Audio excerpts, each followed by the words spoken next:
Are we live? Yes. Well, we are live, and hello everyone. It's a great pleasure for you to welcome Santosh Jairam to the second edition of our new series from Azim Premji University's Climate and Sustainability Initiatives, which is Where are the jobs in climate, environmental science, and sustainability? I think we had the first webinar last week, and it's been a real pleasure to see so many of you interested. I know about 500 of you have already pre registered. I don't know how many of you are also additionally on this webinar. Many of you have sent in questions, so we'll get to your questions. We have an hour to do this conversation, and it will be archived and up on YouTube for those of you who are not able to get your questions answered on this live chat. But hello, Santosh. It's a great pleasure to have you. No, no, thank you for having me, Harini. Good to be in this discussion, very pertinent topic. Fantastic. And I think, given the interest, like we're really seeing the pertinence of this topic.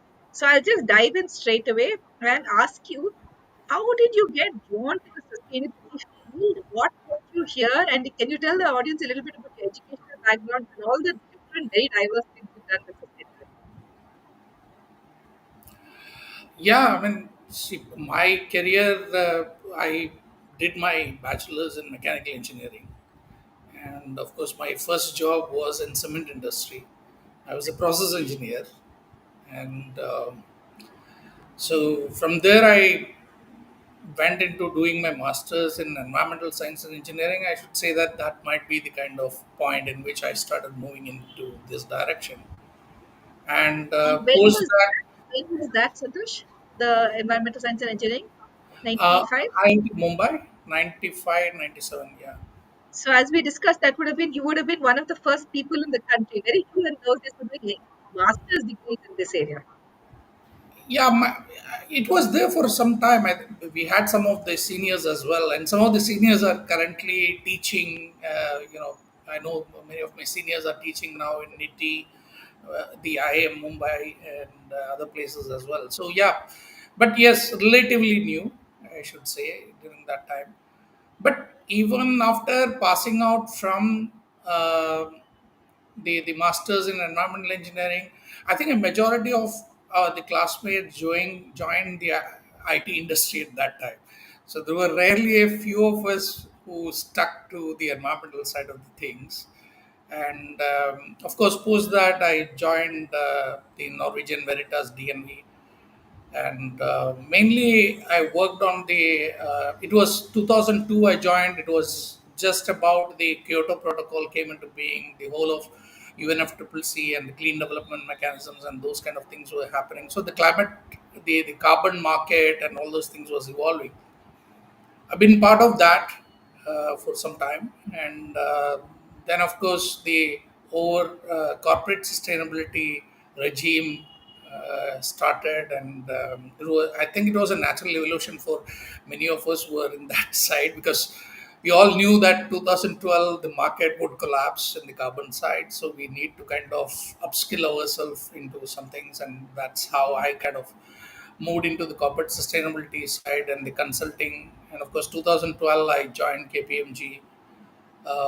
Yeah, I had a wonderful run in the consulting side of the things.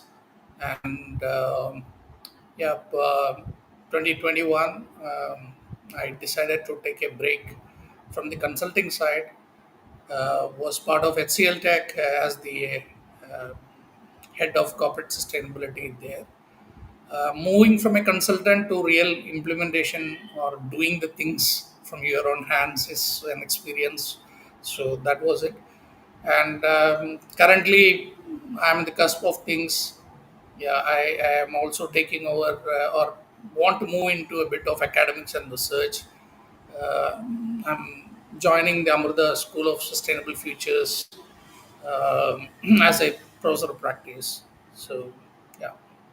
Yeah, this is a rich and varied career. You've been in IT, you've been in international, I mean, help in a setup, a company setup, but help drive response to international negotiations and actions and imperatives. Then you move to consulting, and then you move to actually being on the operational side, and now you're going to move to teaching. So in each case, what would you say have been there must have been barriers on the way, but what were the things that stood you in good stead to move? Because I think a lot of the questions people are coming up with is, I have this training and I want to move something else. So, what would you advise somebody young who wants to be able to move? No, I think the one of the things I always find it interesting is you constantly need to upskill yourself every day, every week, every month. That's something which has to happen, and so that has been my case. And of course, um, I kind of plan the things in the manner that the moment I know something, I share it. So that puts me under pressure. Now that everybody else knows, I know I should know something better. So that puts me under pressure and keep that pressure going on. So that's one I would definitely advise people, that whatever stream you are upskilling on a daily basis is something which is definitely required. The second one is, you alone cannot do anything. I think the collaborative partnerships, and I always pride on my network. Uh, I connect with people, and those people, and it has been a kind of a manner in which I always kind of collaborated or worked with others, and yeah.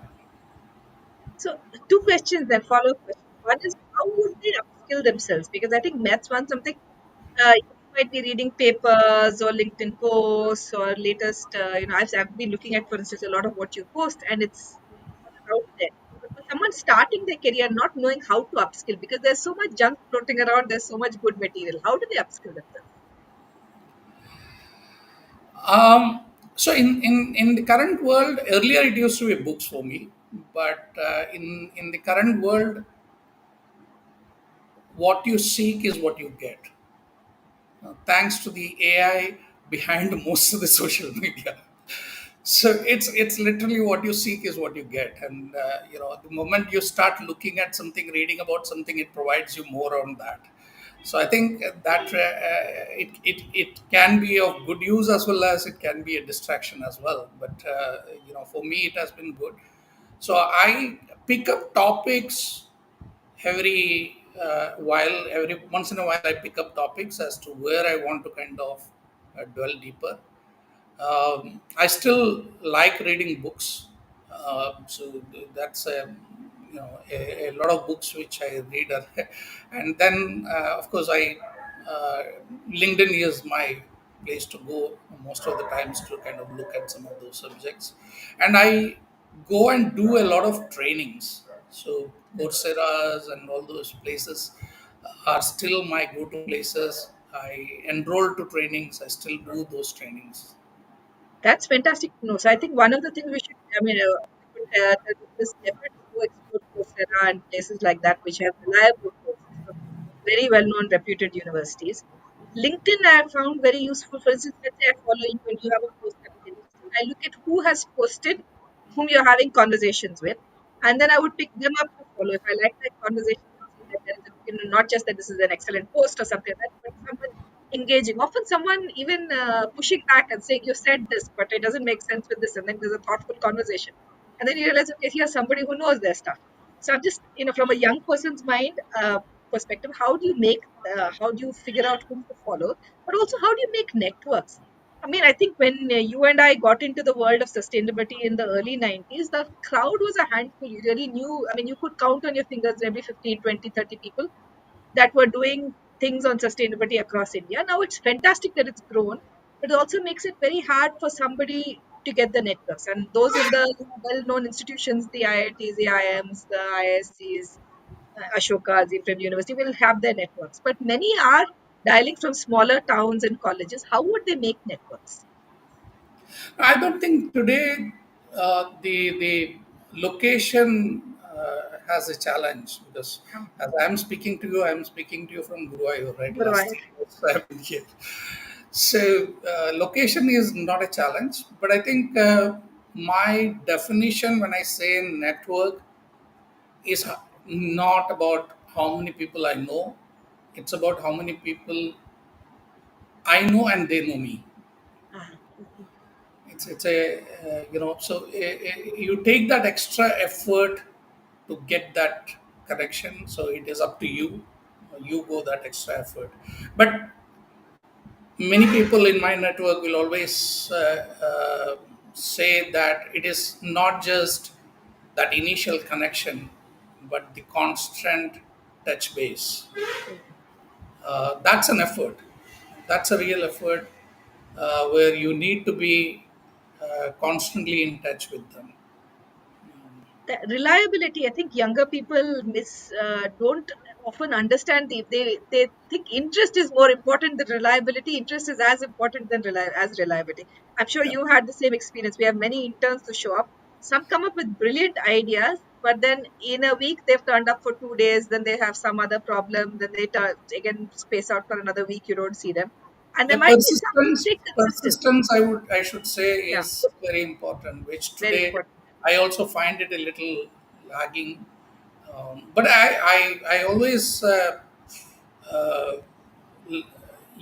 from your side as well, it might be good for you to share as well as to how you plan to do so many different things, Arani. I mean, it's kind of I always wondered. I mean, there is a book on ecology coming from you, and then you are teaching, and then you have a new course, and then you have a crime fiction coming out, and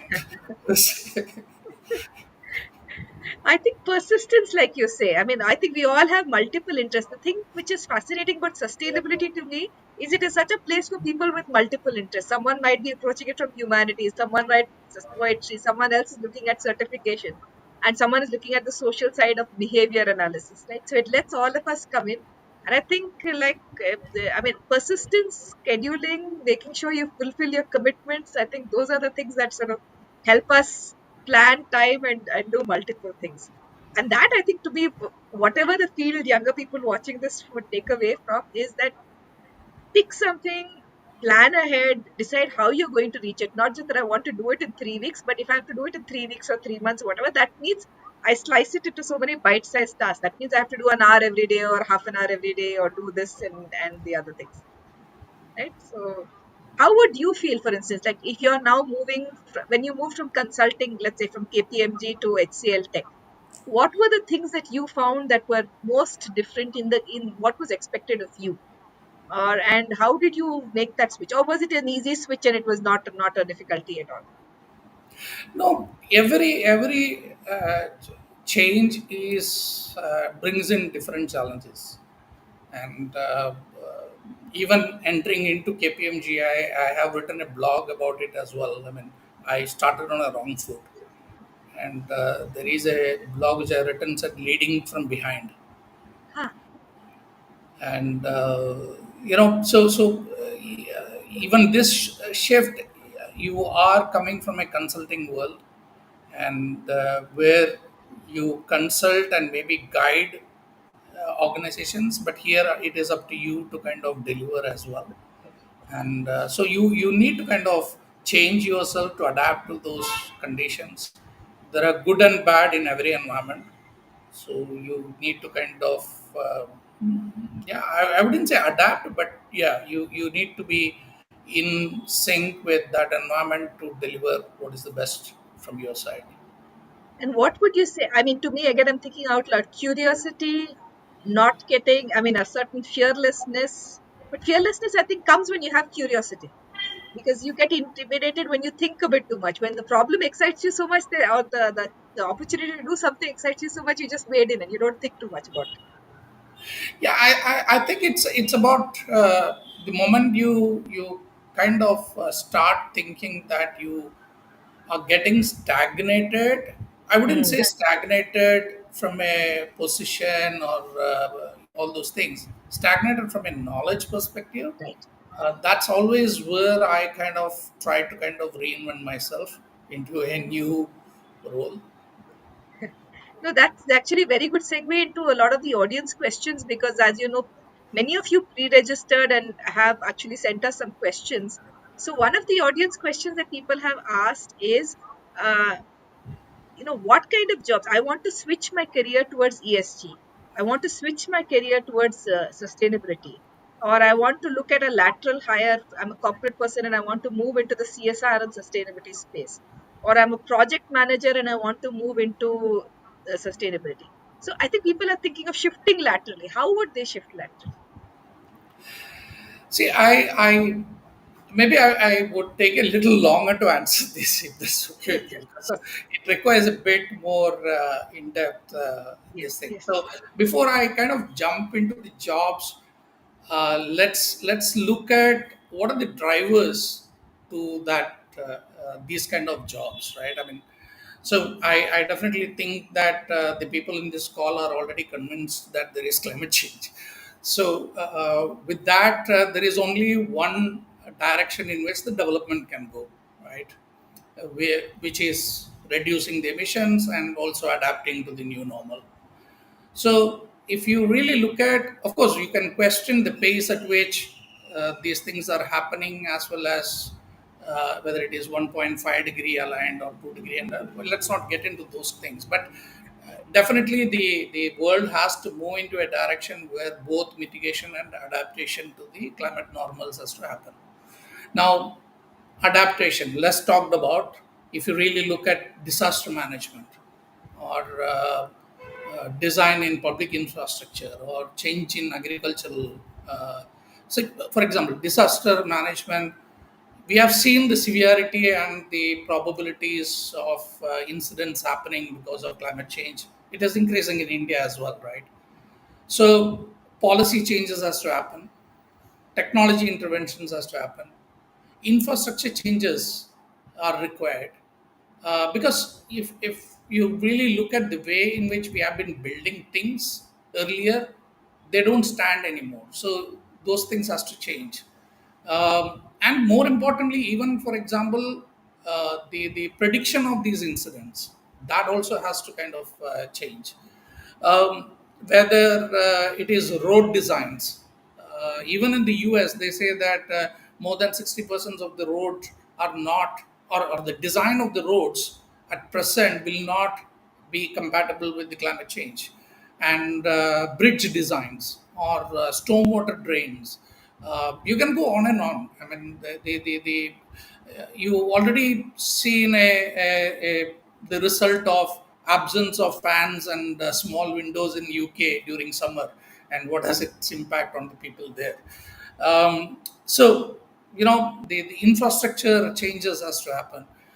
Impact on agriculture will have super impact on human beings, right? I mean, again, here we require policy changes, infrastructure changes, technology interventions, all those things. uh, so you can look at what all things are changing over here in the coming days. On the mitigation side, if emissions have to reduce, the main lever is energy, right? And both electricity, fuels, you're already seeing the changes which are around you. Renewables are increasing. When the last time I heard, I don't remember when was the last time I heard the government approved a coal-based power plant. So what happens to all those boiler manufacturers?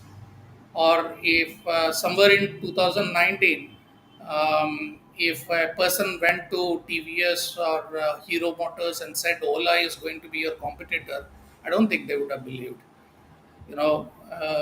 2019, I was speaking to a CEO of a cement company and was telling him that the competition for him is not from other cement companies, it will be from oil companies. The very next week, I saw a full page ad by Aramco in the Washington Post, which said they are producing building materials because they are changing their strategy from crude to energy to crude to chemicals, because So they have naturally. to use all of those chemicals. They have to get, yeah. Yeah, so you need to change the chemistry there. Or for example, the regulations are getting tightened. So will be litigation. So lawyers should know sustainability, right?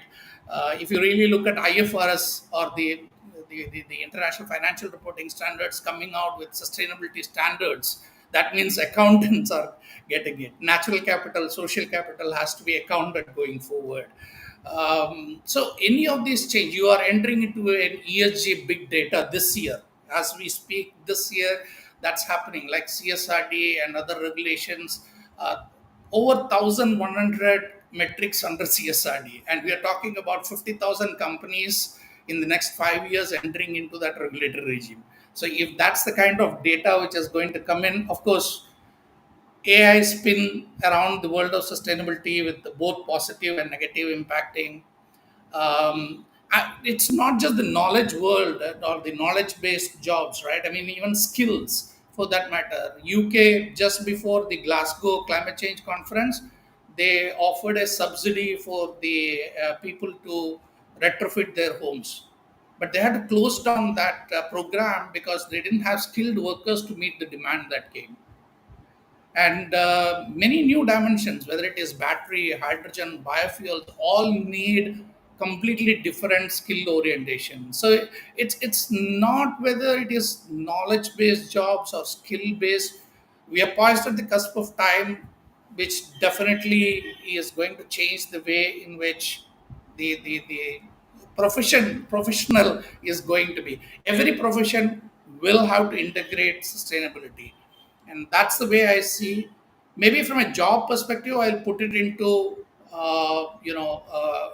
maybe three to four kind of baskets. One is And I'm definitely. just thinking now, just to respond to what you said. Obama very famously said that climate change is everything change, and that's exactly what you're saying.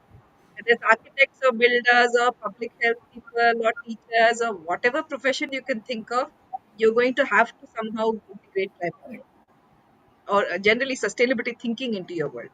Yeah, every profession will have to change. Of course, deep dive into various sustainability regions also will happen. For example, research. Uh, we don't have answers as to how we are going to. I mean, every country has said net zero. Do we know the exact pathways? Not at all. We don't know how hydrogen is going to span, or how we don't even know accurate climate predictions, or that way. So if you really look at, even in terms of research and various dimensions, it definitely requires a whole lot of contribution from various aspects. Even policy, for that matter, the administration will have to start aligning to this new reality as well. So, whether it is private, public, every job, every profession will have to integrate this. The job of the so-called sustainability generalist is something which will fade off. And because post 2009 I saw that coming up quite a bit, because of whatever reasons it might be. And I can famously quote one of the interviews I did just before I left KPMG. The person said he is an ESG specialist.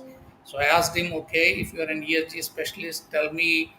I think I asked him about something about the wildlife or something like that. So he said, no, no, I'm not a conservationist, I'm an ESG expert. Then I said, okay, how do you measure scope 3? And he said, no, I'm not a climate change expert, I'm an ESG expert. So then I said, okay. Then I said, on the social dimension, would you understand what is the minimum age to work or something like that? He said, no, no, I'm not a social expert, I'm an ESG expert.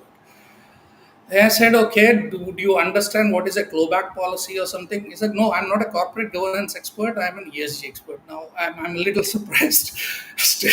So the so-called generalists, ESG, that's something which came up post 2019. There were many people who claimed themselves as ESG experts, but that will fade off in the next. I recently, just to say, I from one of the big four, and I will not name which consulting firm it was. I saw an ESG audit that they had done of some place, and clearly they didn't understand the environment and they didn't understand the sustainability. So they looked at governance, and the governance report. That's all the ESG report was do they have fire compliance and how many fire extinguishers do they have? Then do they have, the best part was, do they have they applied for hazardous chemical whatever their thing, and then they write themselves that they are not producing hazardous chemicals. It's not required, but it's good to have the certification anyway. I'm looking at this report and thinking, why would you pay for such a report? So you're right. Generalists of this kind, we don't want thinking people. Yeah, the key part of it is the way I am seeing how this is evolving requires quite a big change in terms of education, it requires a big change in the manner in which you set the curriculum, you upskill the teachers, as well as the pedagogy involves this. You cannot, I was just remembering is that when I did my bachelor's in mechanical engineering, in that 4 years, the only book I purchased was Thermal Engineering by Bellani. I really do not know because thermal engineering was across 4 semesters. And today, how much of thermal engineering will be taught because of the new energy dynamics is something which I really don't know. So, you really need to change the whole of the curriculum now. You need to change the way in which you are teaching. You cannot have an MBA. We are in the cusp of questioning the way in which capitalism has evolved. In this period of time, teaching MBA and having an elective on sustainability, no, that's not going to happen. So, if I'm looking at the jobs, or if I'm going to look at people fit for doing the jobs in the sustainable future, it need to start with a change in the education system.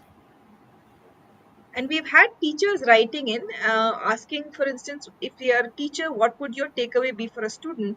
And similarly, we've had some students, teachers also writing in saying that, in the earlier questions that we got on the chat, on the sign up sheet, that many students come in doing an environmental science degree or an environmental engineering degree from colleges where they are not taught very well, and so they have the interest, but they're in some place where they unfortunately don't get access to good teaching, or like you say, to outdated curricula and things like that.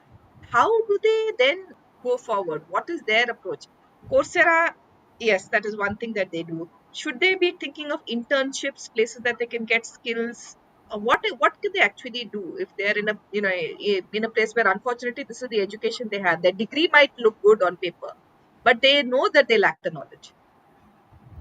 Yeah, I think both we have to look at all different things, because each one has their addition. So when the students themselves are undergoing that course, they themselves realize that what they are gaining is not much. So I think there itself, if they really look out to gain that knowledge, there is enough material available. We all know that. Of course, sometimes these are paid ones, or sometimes these are. And today, free education is also quite. I mean, the content available for free is also quite good. So that's one. Of course, the internships and some of those things would definitely help, because uh, that's kind of um, really applying yourself into something, and there the kind of knowledge you get is much different than sitting and reading about things. So I think we need to kind of explore both the things to really bring the people to the definite requirement, as to, and people need to be ready to upskill themselves. Harani, the important part is that, especially on the skill side, I would say, whether it is a factory worker or a people in the mines, or even, for example, a roadside mechanic who has been looking into internal combustion engines. Where if we are looking into an electric vehicle economy, I think things need to change. So you really have to kind of be ready, that mindset to upskill yourself, and you know face that transition. Absolutely. And I had actually, I think, stopped you, Shweta Munegoda, as reminding me that while before you were speaking, you were categorizing jobs into buckets. So could you do that? And No, so I think I mostly covered it, but if I want to categorize them into buckets, I would say one is that knowledge based jobs. When I say whether it is management or accounting, law or healthcare or engineering, definitely all will have to adapt to the sustainable future, right? I mean, so every profession in going forward, if they if they are not adapting to it, then they are out of time, right? Again, we touched upon skills. So they all will face that transition. And then I said the policy related administration kind of things as well. And I touched upon research as well.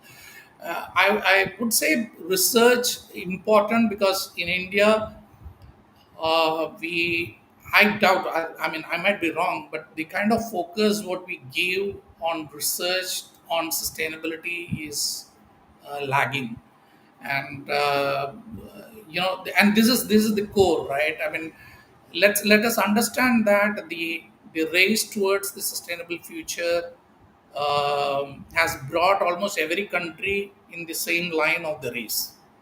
uh, there is not much of difference between them, and from here who moves better is decided upon how much strong your research segment is. Even to the extent very simple things I touched upon oil and gas and some of those things, but if I really look at what happens to the refinery column, right? I mean, you put crude, you get more than 1,000 chemicals, right? But your cash cow has always been fuel, whether it is gasoline, petrol, or diesel. Because of that, the other chemicals have been subsidized, literally. I mean, let's say hexene. uh, Now, if you are reducing on the fuels and producing more of the others, is there a use for them, or what is going to do for the economy, or, for example, things like just transition, right? I mean, India definitely will be much impacted because of this transition, especially in the east of India as well. Are we doing some research based upon the just transition requirements? I think in every dimension, I touched upon only a couple of them, but in every dimension around sustainability, there is a requirement to do deep research. Even, for example, alternate substances or circularity. Each of these dimensions requires deep research, and today we are at a place, or in the space of time, where if we want to race faster into the sustainable future, the investments as a country we make into the research is going to be super critical. Absolutely. We had done some research on urban sustainability in 2019. I don't think the situation is very different now, but we looked at the top 1,000 cited papers on urban sustainability. Not a small number, but the top 1,000 most influential, most cited. And of that, 0.5% was from India or countries like India. So we are obviously then what is driving our plans for urban sustainability? It's going to depend on the literature we have, and if we don't have any literature from the EU, from the Indian context, then that's obviously going to be very. See, just look at the PWD design standards. Those things have to change to accommodate climate change, right? I mean, Yes, the yes. way you are designing a culvert or a stormwater drain, it's not anymore the same thing. Or, for example, the way you have been designing the roads, no, the bridges, all these things will have to change. And Adarsh Jagdishwaran is asking for your thoughts on how experienced professionals from unrelated fields who want to get into jobs in ESG can start. I remember you talking to you before this webinar, and you were saying many people ask you this, and you say, "Why don't you stay in your field? Why do you want to lose this experience?" So, can you I, mean, respond? I get this question very, very often, right? I mean, so people from finance tell I've been like 15 years, 17 years in the finance, and I'm looking into moving into this space. I said, just look at the periphery of your own subject space. Why do you want to leave away those 15 years or 17 years of your experience? Sustainable finance, for example, is one of the biggest things that is being discussed today. And if you really look at the way in which we need to structure our finances to meet our sustainable development goals, that itself is a big thing. Or, for example, yeah, I mean, financed emissions or some of those kind of things, unsolved, even today unsolved. For a bank, if you go and ask how much is your financed emission, no bank has a clue, right? I mean, so there is enough to do in that stream where you are in sustainability, So please, I would request, don't spoil whatever you have learned for 12 years, 15 years. That's the best, base ground for you, where you should look into sustainability and say how you can bring that 15 years of experience into sustainability. And then you will have a unique advantage in your field, right? Because nobody Exactly. else in that field would have done something like that. Exactly. I mean, I I think I shared this with you. I'm kind of currently helping my daughter with her project. She is doing her BA English literature, and I'm looking at how it. I mean, the project work is around eco criticism in children's literature, and so even in arts, you definitely have a extension towards how you can contribute towards sustainability. So I can tell you, any area where you have studied, definitely you can contribute uh, towards sustainability, and that will be your USP. So that actually segues into another thing that a lot of people wrote in and asked us on the sign up sheet. There seems to be a widespread misconception that if you do social sciences, you need to go to the NGO sector. And if you do natural sciences, you will go into this corporate sector. And secondly, the corporate sector jobs are only about ESG, which I think are all big misconceptions. So I just wanted to know if you could respond to some of these. No, no. So definitely these are misconceptions, but the problem is that there has been a kind of a standing rule in the universities, and so the way in which people approach the campus recruitments and all those things have some set rules, and that I'm finding it the the bureaucracy inside the academic system right now, because when I'm trying to do my PhD, I'm getting into challenges, because there are various things where there are straight-jacketed approach and you can't do much about it. So I think all these are limited to that, but I don't think there is any challenge as to which sector you can move into. Especially, the whole of the CSR regulation in India made that drastic change.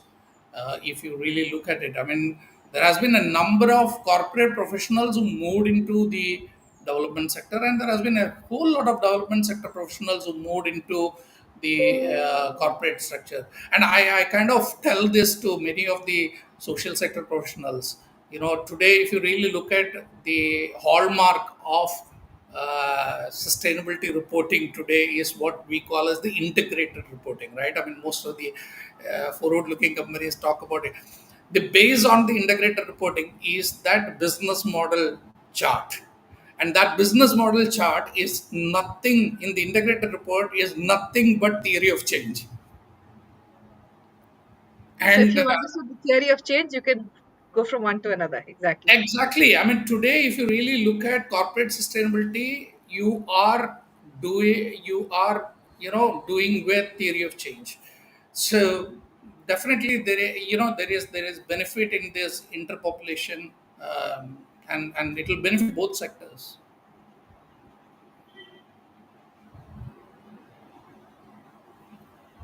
Think I was on mute. No, another thing that someone has asked, IS257, I don't know their name, is that do people in sustainability really rise to the peak of their profession? And again, I think this is a common question that we hear very often, but also to me a common misconception. I think you're a very perfect example of it for us. So can you just speak to that? Uh, See, again, the in your own field, definitely you raise to the top, right? I mean, there is nothing like that. So what I'm trying to say here is that the tomorrow's CEO cannot be a CEO without understanding sustainability to the core. So let's look at it from that aspect. So the way in which the things are moving ahead, until unless you know that your business decisions are considering sustainability, that organization would not do good, as well as you won't raise to that. So that's one part. But whichever field you are, whether it is, let's say, you are in the climate modeling space, or for example, you are working on the circular economy space, definitely you can raise to the top. There is nothing stopping you. Absolutely. And I think that also links to some questions that people are having. Some, of course, I'm going to deliberately skip the questions about how But much to be paid. just to add, Haridi, is that again, I would say that it is that generalist mentality which will not take you to the top. Yes. So you have to have a core strength somewhere. Yes, you need to deep dive into something core, and that definitely can take you to the top. Very true. And in fact, no, I'm just thinking from that perspective. Again, there are several questions that are coming. I am deliberately skipping the questions which ask about how much, what is the maximum pay you get, and how much pay will you get, how much will you progress in your career. Because I think really, to some extent, one thing we've not addressed, but I know you believe in deeply, is that this is an area where you do it for a different motive. Of course, one wants to make a profession about it. You have to run your house and get money, but I think we're all here because we believe in something more than our own selves. And if you come with the attitude of how much I will only take the job where I can progress or I can get money, I don't think this is really the place for you. Would you agree with that? Isn't that true for every profession, right? I mean, It so should be. That is true. yeah, I mean, see, at the end of the day, until unless you believe in what you are doing, you wouldn't progress much. So I think it's true. Even a person working with wood, or a person, True. No, very true. yeah. I mean, it's something as to you dedicate yourself to that, and you believe that what you are doing is something impactful. You have the urge to create something of a legacy that you are leaving behind, right? I mean, it's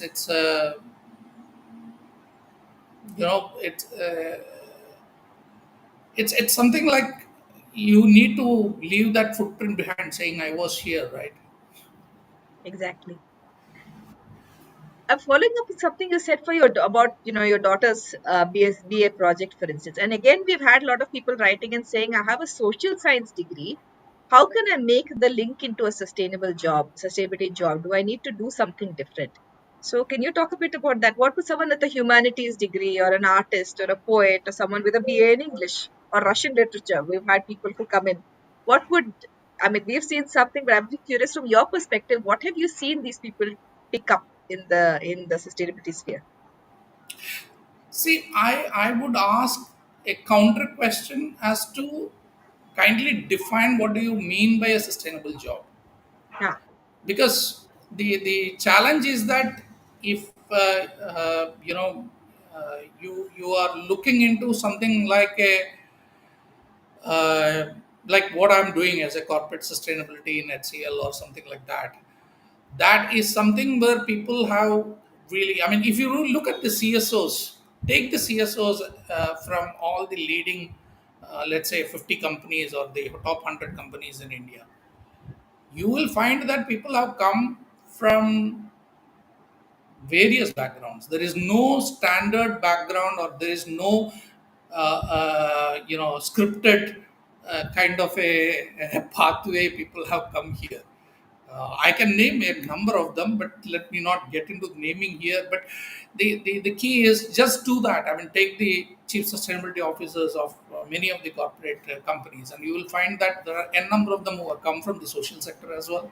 There are people who have come from engineering background. There are people who have come from accounting background, and different backgrounds people have come. this I think is very important for people to know. I think this is a really good guidance for them. Yeah, so it is not a. People think that you study environment or study sustainability and you move as a chief sustainability officer in a company. No, I don't think that works. It is at the end of the day, it is multidisciplinary, as you know, and it definitely requires that effort, your own conviction, all those things, and people from different walks of life have kind of made it over here. Which is great. Another question I wanted to ask you then is because it's not come up in our questions, but I know we had a conversation. You've also taught uh, seminars or modules on greenwashing. How would you know? I mean, in this sector, if you're a young person wanting to get into a company that actually really makes a difference, how do you know how to judge? Um, yeah, in the current age of social media, it's going to be difficult because it's too much of uh, exaggeration or extrapolations happen in this space. But I think one thing which is changing, as I told you, is that earlier the whole of this disclosure requirements around sustainability was voluntary, and thereby people could kind of move around the things a bit, hide things as well as exaggerate good things. So all those things could have happened. But now what is happening is that it is regulation, right? I mean, whether it is in India, the BRSR, or for example, EU, the regulatory requirements very clearly ask you point specific. And today the disclosures are in digital format, the XBRL format. So if the question is asking a percentage, you can enter only a percentage in that cell, right? You cannot do anything. So that kind of disclosures are happening now. As I told you, this is the first year where those kind of disclosures are happening around the world as well. So that would lead, or that kind of information would lead to reduced greenwashing. But of course, it also has a challenge, which also I should mention, is that you lose the context of that data. And until unless you really, every data comes in a particular context of things. And for example, in what kind of environment is this organization working, or so in which sector, and all those kind of things. So I think that the digitalization of that information or has got its own perils as well. But yes, from a greenwashing perspective, uh, I think this is going to help, because you definitely need, for example, all these regulations requires assurance as well. Although you had some challenge, yeah, you saw an assurance statement or something like that, very bad. But now you are looking at assurance of the data. So I think things are falling in place to kind of control the greenwashing. I think absolutely. There's one comment that's coming from Subramanya Sharma saying he's a law graduate and worked for more than 30 years in the judiciary. But I think you also already covered this, that there's a lot of scope in environmental law, legislation on climate change, much that can be done with the judiciary also. See, the only thing the law doesn't think even today is intergenerational equity. Very true, very true.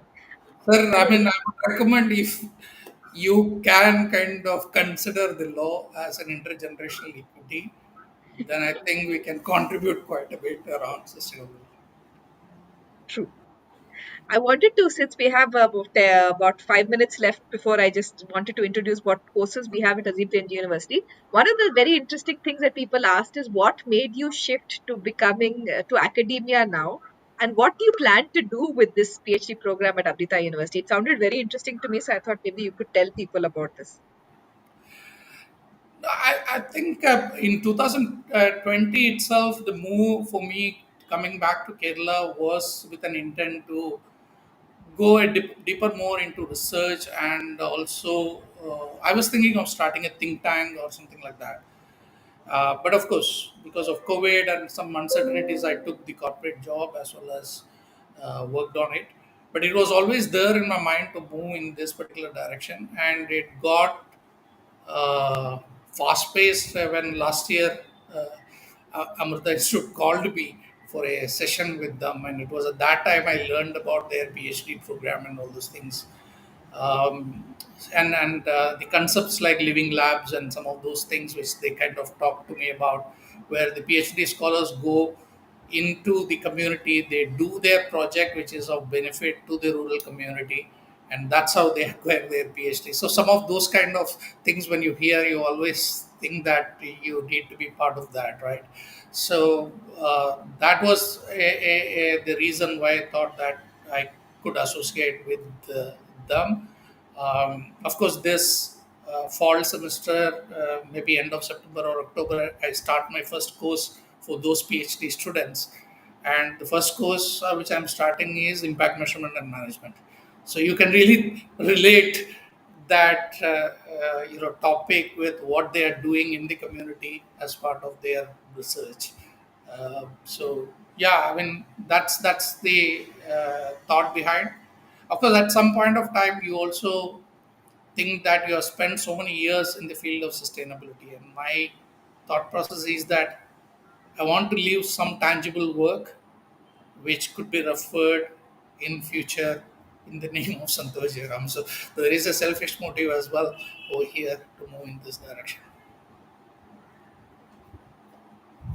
That sounds to us wonderful, and I think if there's a book or some material that you put out for courses, it would be very useful to students across India, clearly. Before I wrap up, I've asked you some questions, but have I left out anything? Is there anything specific you would like to share with the people listening to this? Anything to add? No, I mean, there is nothing, as I told you, the only thing which I would say is that all of us will have to now go back to the drawing boards of setting our education system, the curriculums, and all those things. That is, producing the right kind of people for that sustainable future. Mhm. Absolutely. I think that's very true. And that's why we have actually launched this entire webinar series, which is very nice to have you here. Last time we had Jay Asundi from a think tank background. We've had you with your very diverse experience in the corporate sector, consulting, and now moving to academia.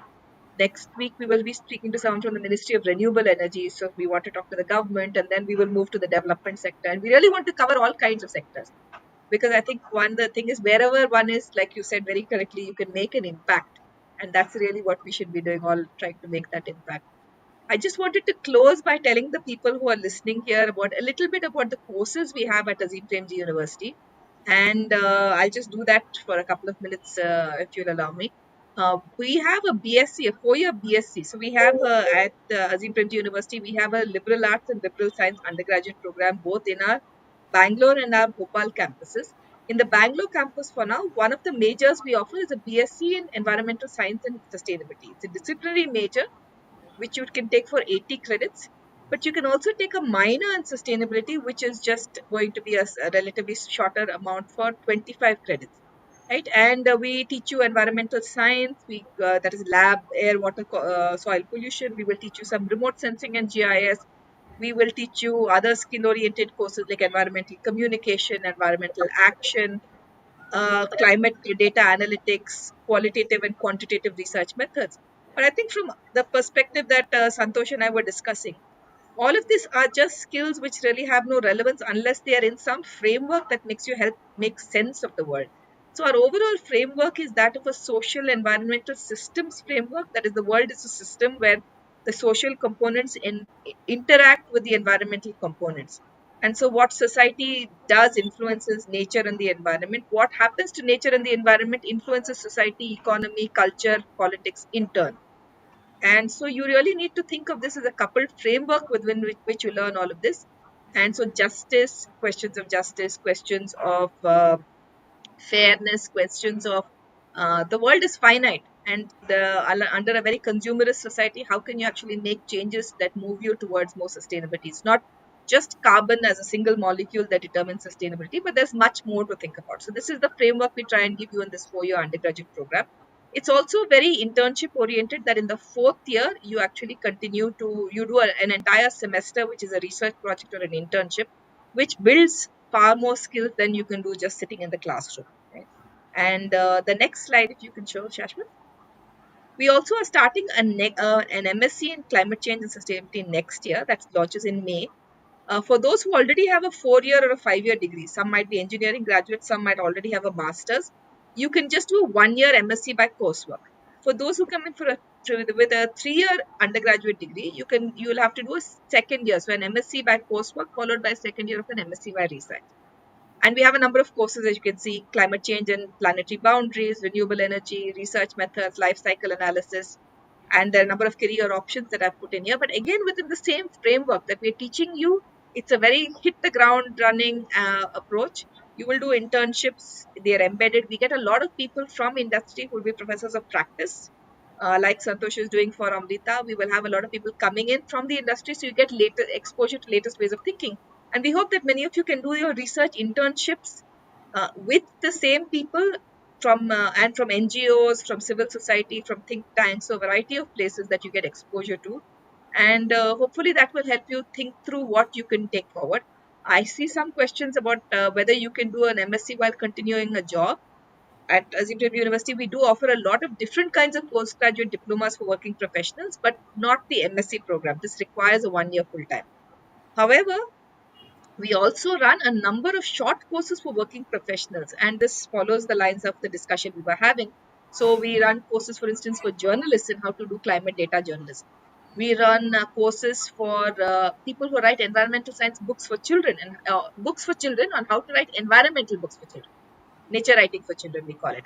These are some of our most successful courses because journalists know that they want to cover climate change, but they don't have this capacity to understand data, for instance. So we do a very deep dive for them into data. And all of these people who do these different programs, we're going to start one in public health. Will have it for, we have courses in climate and environmental data analytics for development professionals. Right? So we do all of this. You can write to info.sccs at apu.edu.in, and I'm going to put that into the chat box. Uh, so you can write to us for more information. And if you pre-register for any of our of our webinars as you do here, then we will add to our email list. And if you get added to our email list, then what happens is that you will get information about all the programs that we run. So I again would encourage you very strongly to do this and somehow sign up to some of these things, as well as keep an eye on our website. Just give me a second. I'm trying to type this in. I'm not able to. Shashwat, can you type it in? It's info.sccs at apu.edu.in. Once again, for those of you listening, it's info.sccs at apu.edu.in. So, yes, please find out more about the programs that we do. And we'd encourage you to watch the next set of webinars too. For those of you who missed this wonderful webinar with Santosh Jairam, please watch it again on the university's YouTube channel. Santosh, thank you very much once again. It was a real pleasure to have you here. No, thank you very much for having me, and hopefully, it's always you know when we do something like this, if it helps people and changes somebody's career direction, it's something which we have impacted as well, right? So, hoping for That, that. that's great. Many thanks. Thank you.